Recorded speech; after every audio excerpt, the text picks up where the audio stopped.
네, 안녕하세요, 여러분. 지난 시간까지 우리는 신경림 시인의 시작품을 감상해보고 다양한 질문들에 대한 답을 친구들과 이야기하면서 감상 내용을 나눠봤었죠. 그중에서도 오늘은 가난한 사랑 노래라는 작품에 대해서 좀 더 깊이 있는 감상을 해볼 거예요. 오늘 우리가 배울 단어는 문학 시대의 거울이라는 단어인데요. 작품이 창작된 사회문화적 배경을 바탕으로 한 편의 작품을 이해하는 것이 우리의 학습 목표입니다. 이 작품이 창작된 시대는 우리나라의 1970년대에서 80년대인데 그 시대의 우리나라의 모습은 어땠을까요? 선생님이 패들렛에 두 가지 영상을 올려놨는데 보셨나요? 하나는 찹쌀떡 사려, 메밀묵 사려 소리가 담긴 ASMR 영상이었고, 두 번째는 1970년대, 80년대의 도시 노동자의 삶을 보여주는 한 편의 짧은 다큐 영상이었습니다. 그 영상들을 한번 잘 머릿속에 간직한 채 시대적인 배경과 함께 만나는 문학작품 감상 시작해 보겠습니다. 시를 먼저 감상하기 전에 화자의 감정을 먼저 만나봅시다. 여러분들은 어쩔 수 없이 무언가를 포기해야만 했던 순간이 있나요? 포기한다는 건 하려던 일을 도중에 그만두어 버리거나 어떤 것을 내던져 버린다라는 의미인데 아주 사소한 것부터 생각해보면 숙제를 해야 해서 친구들과의 약속을 포기해야 했던 순간이 있을 수 있고요. 아니면 뭐 짝사랑했던 친구를 포기해야 했던 순간. 이건 좀 마음 아프다, 그죠? 아니면 내가 간절히 바래왔던 꿈을 포기해야 했던 순간이 있었을 수도 있고, 그때의 감정은 어땠나요? 어떤 생각이 들었나요? 선생님은 이제 선생님이 되기 위한 임용고사 시험을 준비할 때 대학교에서 해외여행을 보내주는 프로그램이 있었는데, 선생님이랑 친한 친구들, 선배들, 후배들은 이제 그 프로그램에 다 신청을 해서 가게 된 거죠. 근데 선생님은 시험이 얼마 남지 않은 상황에서 그때가 여름이었나 그랬는데 시험에 대한 부담감이 너무 커가지고 혼자 그 프로그램을 신청하지 않았어요. 그렇게 이제 친구들이 해외여행을 가고 인스타그램에 사진이 하나둘씩 올라오겠죠? 그걸 이제 공부하면서 보는 거야. 그때의 감정. 사실 이게 어른이 되고 보니까 해외여행을 간다는 것 자체도 좋지만 친한 친구들이랑 그렇게 다 같이 시간이 맞아가지고 함께 해외여행을 간다는 게 참 어려운 일이더라고요. 나이가 들수록. 그래서 참 후회를 많이 했었는데, 그래서 포기라는 단어를 들었을 때 그때의 감정들이 떠오르더라고요. 여러분들은 무언가를 포기했을 때 어떤 감정이 들었나요? 이제 이 신경림 시인의 가난한 사랑 노래라는 시를 볼 건데, 이 시에서 화자는 어떤 것들을 포기해야 했는지, 왜 포기해야 했는지 한번 만나봅시다. 이미 익숙한 시겠지만, 그래도 한번 같이 읽어보겠습니다. 네, 가난한 사랑 노래, 이웃의 한 젊은이를 위하여, 신경림. 가난하다고 해서 외로움을 모르겠는가? 너와 헤어져 돌아오는 눈 쌓인 골목길에 새파랗게 달빛이 쏟아지는데 가난하다고 해서 두려움이 없겠는가? 두 점을 치는 소리, 방범대연의 호각 소리, 메밀묵 사료 소리에 눈을 뜨면 멀리 육중한 기계 굴러가는 소리. 가난하다고 해서 그리움을 버렸겠는가? 어머님 보고 싶소.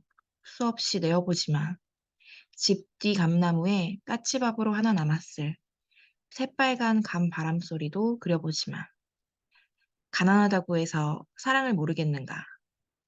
내 볼에 와닿던 내 입술의 뜨거움. 사랑한다고, 사랑한다고 속삭이던 내 숨결. 돌아서는 내 등 뒤에서 터지던 내 울음. 가난하다고 해서 왜 모르겠는가? 가난하기 때문에 이것들을, 이 모든 것들을 버려야 한다는 것을. 네. 자, 이제 시를 깊게 이해해 봅시다. 시의 제목을 먼저 볼까요? 가난한 사랑 노래. 이 노래, 즉, 이 시는 사랑에 대한 시인가 봐요. 근데 이제 사랑은 사랑인데 어떤 사랑? 가난한 사랑. 가난하다는 건 사전적으로 살림살이가 넉넉하지 못해서 몸과 마음이 괴로운 상태를 말한대요. 그럼 가난한 사랑이라는 건 뭘까? 한번 시를 감상하면서 그 답을 찾아가 보겠습니다. 그리고 특이하게 이 시에는 부제가 하나 달려 있어요. 이웃의 한 젊은이를 위하여. 그러니까 우리는 신경림 시인이 이웃의 한 젊은이에게 들려주고 싶은 말을 이 시를 통해서 하고 있다는 걸 추측할 수 있겠죠. 이웃의 한 젊은이에게 어떤 말을 해주고 싶어 했는지 한번 봐보겠습니다. 가난하다고 해서 외로움을 모르겠는가? 이 문장에 담겨 있는 의미는 뭘까요? 더 읽어볼게요. 너와 헤어져 돌아오는 눈 쌓인 골목길에 이렇게 새파랗게 달빛이 쏟아지는데 시적 상황이 어떤 것 같아요? 일단 화자와 너가 등장했어요. 둘은 어떤 사이였을까요? 너와 헤어지고 돌아오는 길이라고 했을 때 일행에서 외로움이라는 시어로 추측을 해보면 외로움을 느끼게 만드는 헤어짐이라면 아마 이별이 아닐까요? 그러니까 시적 화자는 너와 이별을 하고 돌아오는 길인가 봐요. 이별하고 오는 길. 근데 또 하필 눈이 오네. 계절은 겨울인가 봐요. 눈 쌓인 골목길에 새파란 달빛. 자, 머릿속으로 한번 상상해 봅시다. 여러분이 사랑하는 사람과 이별을 하고 돌아오는 길이에요. 근데 날씨는 또 추워. 겨울이야. 눈이 쌓여 있네. 근데 새파란 달빛이 나를 비춰. 아마 시간은 새벽인 것 같죠. 그때 여러분은 어떤 생각을 하면서 걸어가고 있을까? 시적 화자는 외로움의 감정을 생각하고 있나 봐요. 아니, 근데 외로우면 왜 헤어져? 더 만나면 되잖아. 같이 있을 때 좋고 떨어질 때 외로우면 계속 사랑하면 되잖아. 왜 헤어져? 어, 우리는 추측을 해보는 거죠. 혹시 이들의 이별 사유가 사랑하지 않아서 헤어지는 게 아니라 가난이 아니었을까? 비슷한 맥락으로 이야기를 해보면, 자, 쉽게 여러분이 고3 수험생이라고 상상을 해보세요. 그리고 나는 좋아하는 이성 친구, 그러니까 여자친구 또는 남자친구가 있어. 그리고 수능이 이제 100일도 안 남았어. 근데 갈수록 내 모의고사 성적, 내신 성적이 막 떨어지는 거야. 근데 이제 나는 생각을 하는 거지.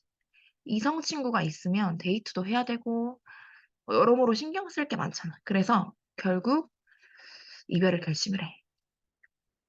그리고 그렇게 사랑하는 그 친구와 이별을 하고 돌아오면서 떠올리는 거지. 수험생이라고 해서 외로움을 모르겠는가. 사랑하는 사람과 이별한 그 심정 말하지 않아도 대충 어떤 심정일지 짐작이 가죠. 혼자는 외롭지, 당연히. 그래도 어떡해. 수능이 코앞인데 눈물을 머금고 이별을 선택하는 거지. 뭐 이런 상황이 아니었을지 더 읽어봅시다. 가난하다고 해서 두려움이 없겠는가. 자, 비슷한 구절로 내용이 반복되는 걸 볼 수 있습니다. 이번에 시적 화자는 두려움에 대한 감정에 대해서 이야기를 하고 있어요. 이 부분은 의미상 두 개로 나눠서 읽어볼게요. 두 점을 치는 소리, 방범대원의 호각 소리. 여기에서 한번 끊고 메밀묵 사료 소리에 눈을 뜨면 멀리 육중한 기계 굴러가는 소리. 이렇게 끊어서 한번 이해해 볼게요. 먼저 두 점을 치는 소리라는 게 뭐냐면 이때 점을 친다는 게 괴종시계의 종소리를 말하는 건데 한시면 한 번 종이 울리고 두시면 두 번 종이 울리고 이랬어요. 두 번 종이 울리는 걸 두 점을 친다라고 표현을 한 겁니다. 이어서 방범대원의 호각 소리. 호각 소리는 호루라기 소리를 생각하면 되는데 이 부분은 시대적인 상황을 의미합니다. 광복 이후부터 1980년대까지 우리나라에는 야간 통행 금지라는 게 있었어요. 뭐 국민들의 안전한 삶을 위해서라는 이유로 실시가 되었죠. 왜 우리 코로나로 인한 사회적 거리두기의 규제가 심했을 때 몇 시 이후부터는 몇 인 모임 금지 이런 게 있었던 것처럼요. 한번 선생님 어머님한테 여쭤봤어요. 야간 통행 금지가 어떻게 이루어졌었냐고. 어, 그러면 이제 밤 12시부터 통행 금지가 시작이 되는데 방송에서 윙 하면서 경고음이 나온대요. 사이렌 소리 같이. 그러면 사람들이 막 달려서 들어간대. 왜냐면 이제 방범대원들이 호루라기를 불면 쫓아오거든. 그래서 만약에 야간 통행 금지 시간에 잡혔다? 그러면 경찰서 유치장으로 가는 거래요. 그래서 거기서 잠들었다가 새벽 4시에 야간 통행 금지가 끝나면 풀려나는 거라고. 뭐 그런 시절도 있었다고 합니다. 자, 그리고 메밀묵 사료소리. 이거는 여러분들이 한번 들어봤으면 좋겠어서 선생님이 참고 영상 첫 번째에 한번 올려놨었는데 들어보셨나요? 어때요? 여러분 왠지 모르게 중독성이 있죠. 오늘로 따지면 배달의 민족 같은 거지. 시청하다가 메밀묵 사료소리에 눈을 떴대. 그러면 자려고 누워 있었나 보지? 근데 그때 멀리서 육중한 기계가 굴러가는 소리가 들린대. 우리가 보통 일반적으로 가정집에서 육중한 기계가 굴러가는 소리가 들리지는 않잖아요. 육중하다는 건 사전적으로 투박하고 무겁다는 건데, 음, 그런 기계가 굴러가려면, 그런 기계가 굴러가는 소리가 나려면, 참고현상 두 번째에도 나왔겠지만, 아마 공장 정도는 되어야 하지 않았을까요? 그죠. 이 사람은 지금 공장 근처에서 잠을 자고 있었나 봐요. 왜 그랬을까? 이 사람은 아마 공장에서 일하는 노동자가 아니었을까? 한번 생각해 볼까요?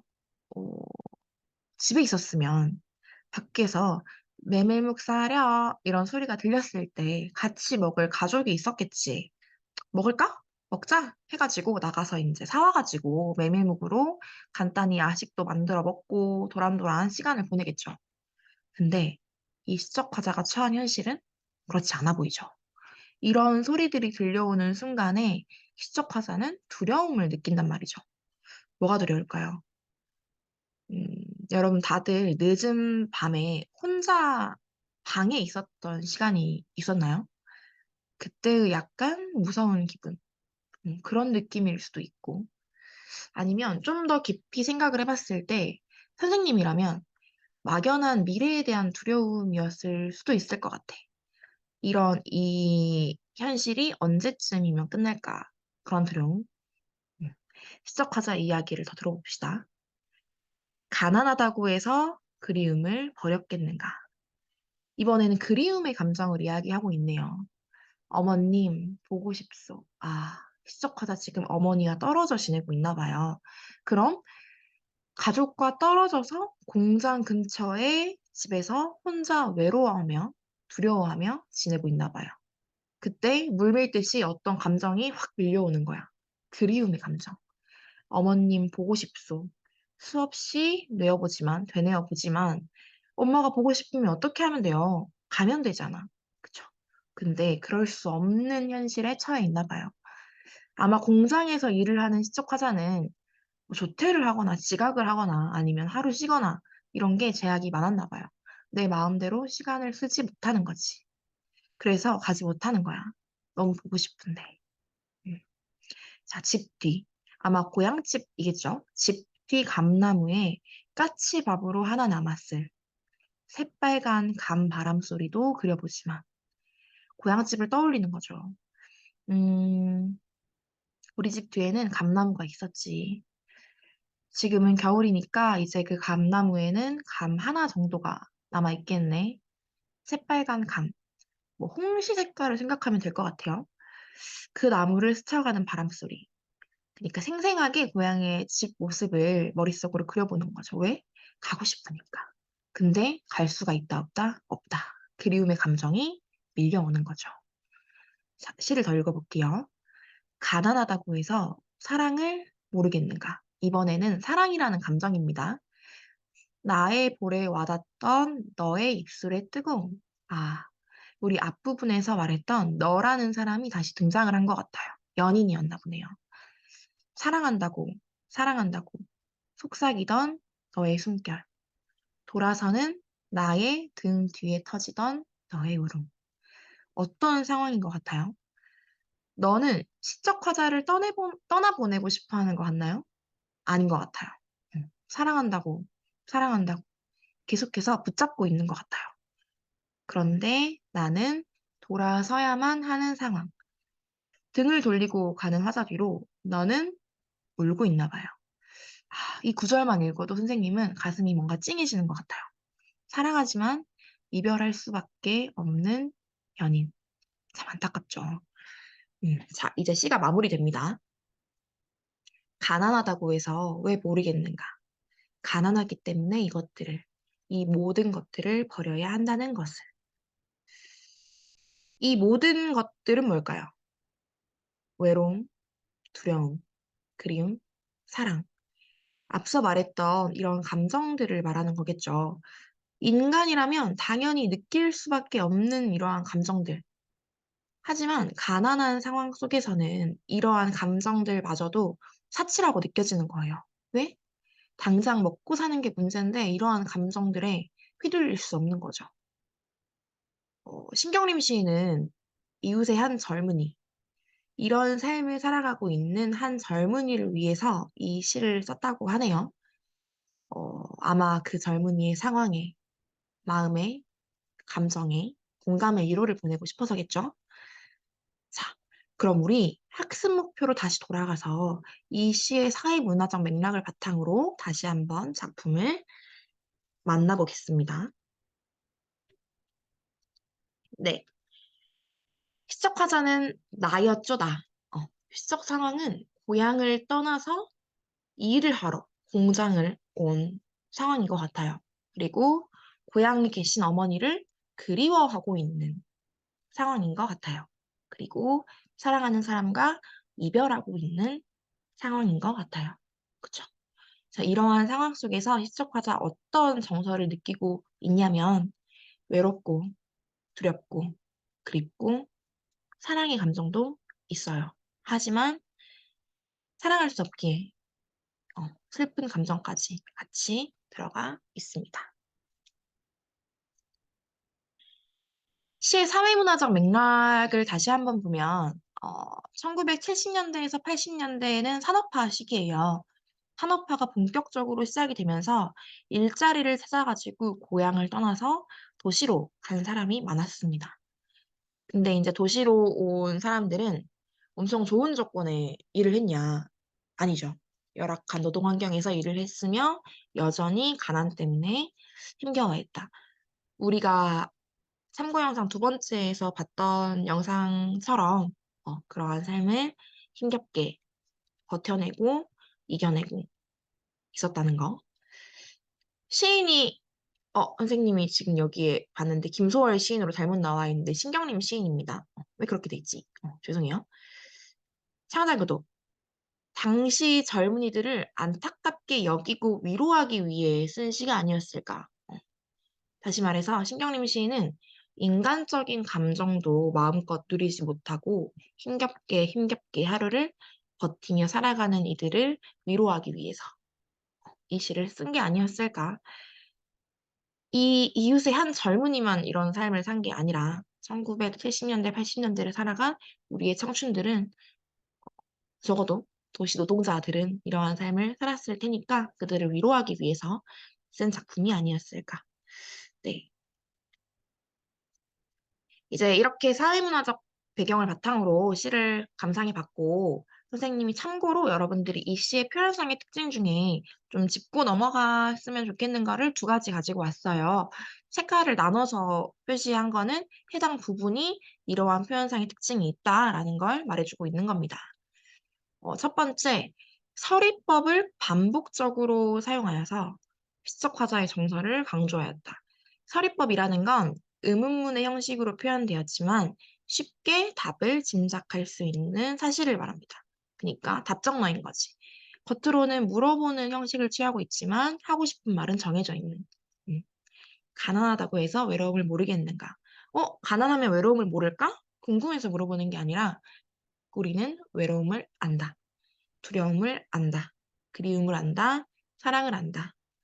안다는 말을 의문문의 형식으로 왜 모르겠어?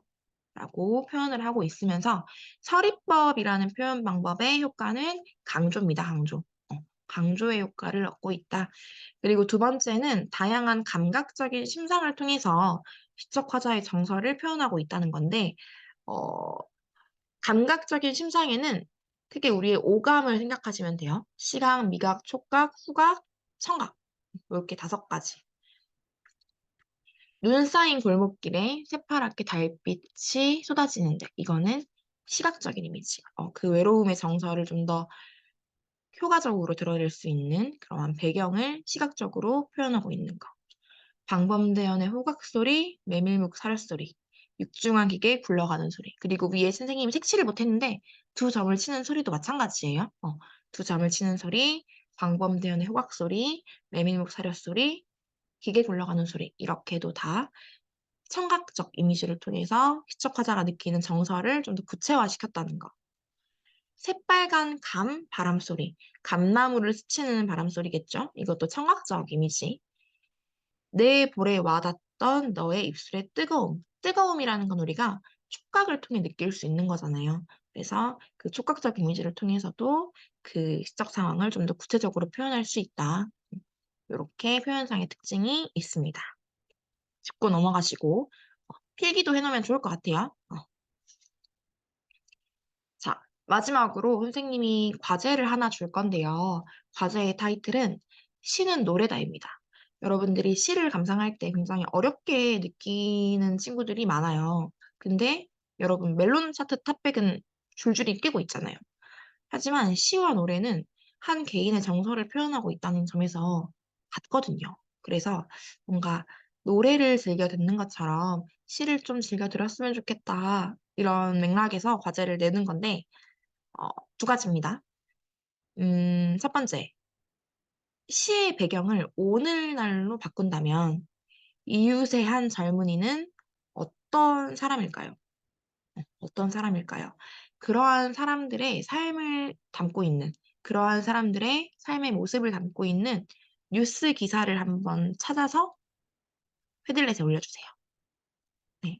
그리고 2번째는 그 사람에게 들려주고 싶은 노래 한 곡을 한번 선정해 보세요. 이 노래는 여러분들이 이미 알고 있는 노래일 수도 있고 아니면 좀 여러분들이 더 검색을 해볼 수도 있는데 그 노래의 가사만 붙여넣기 해가지고 패들렛에 올려주시면 됩니다. 아마 패들렛에 들어가면 선생님이 그 예시를 올려놨을 거예요. 그 예시를 보시고 그렇게 똑같이 과제를 수행해 주시면 되겠습니다. 네, 오늘 첫 번째 영상이어가지고 여러분들이 집중해서 과연 들었을지 좀 의문이 되는데 자신에게 맞는 속도로 선생님의 이 수업을 좀 더 집중해서 들을 수 있었으면 좋겠습니다. 네, 그럼 다음 시간에 다시 만나겠습니다. 고생하셨습니다.